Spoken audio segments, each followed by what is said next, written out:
Back at it. How y'all doing? It's your boy Quay coming from you at TTK Kennels. I wanted to get y'all opinions and comments on just a topic. I had it brought to my attention on Instagram, and I want to come on here and get y'all opinions. What's the difference that you would say that's in American Pit Bull Terrier that and a working bully? What's the difference between the two? How can you define the two? Working pit bull, American Pit Bull Terriers, they tend to be on the smaller side. Like, at the biggest, it's a lot. Well, I'm not gonna say that because it's a lot of people don't know. There are big ass American Pit Bull Terriers too. A lot of people don't know this. Going all the way back to the 70s and 60s, they would breed bigger bone dogs. All American Pit Bull Terriers are not 35, 45 pound dogs. Like, you do have some that's 65, 55, 58, 57, around their pounds. You know what I'm saying? On a chain spot, they're probably 70 pounds. So that's one thing people need to understand and do research on, because all Pit Bull Terriers are not just these little American Pit Bull Terriers, are these little bitty 45, 35 pound dogs. Now, it's a lot there are, because if you want to be technical, a lot of them are inbred and line bred very deeply, very rootedly into their blood. And what happens with that is you cut down on size. But if you're constantly keeping your stuff up with a legitimate outcross every now and then into your blood, you won't lose your size. So you will have normal sized dogs that are 50 to 65 pounds. And don't get it twisted, like I said, there are American Pit Bull Terriers that size.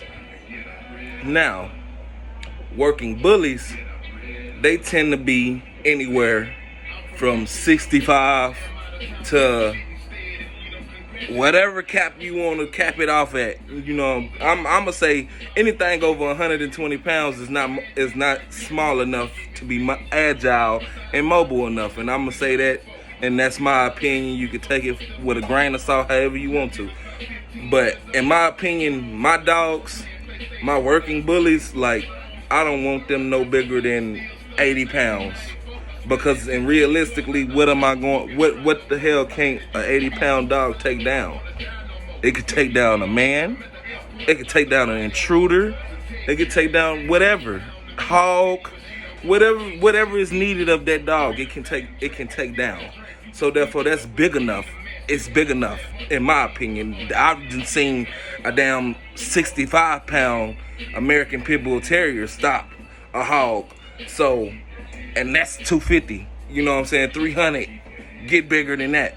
So if they can do that with no problem, I don't see you needing a working bully to be that big. The only reason why you want a working bully anyway is if you don't like the size. It's really just the size, in my opinion, because my working bullies have a lot of American Pit Bull Terrier blood in them. Damn near more than they do bullies, if you want to be technical, because I breed for gameness. I breed for certain traits that work for my program, for what I do. And like I said, I stay down here in Texas. It's a lot of hogs and a lot of things I do with my dogs. I work them. They work. Okay? Ain't nothing on my yard, you know what I'm saying, lazy or has no drive to go get something. The prey drive on everything is top of the line A1.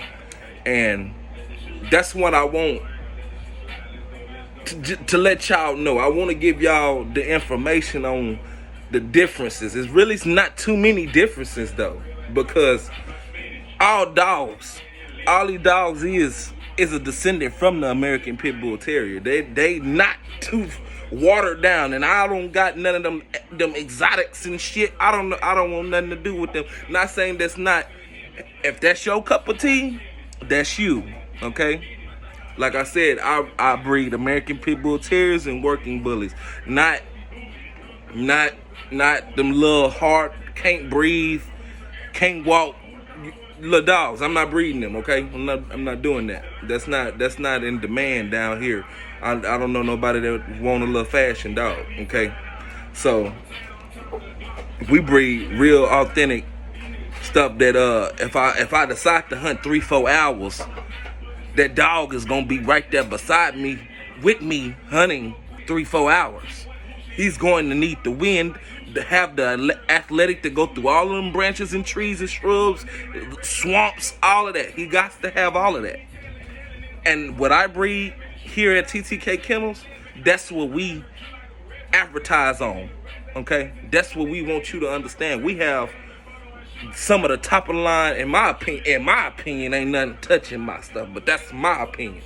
Okay? Ain't nothing touching my product. I've been working with American Pit Bull Terriers and bullies, so-called working bullies. I've been working with them since the early 2000s.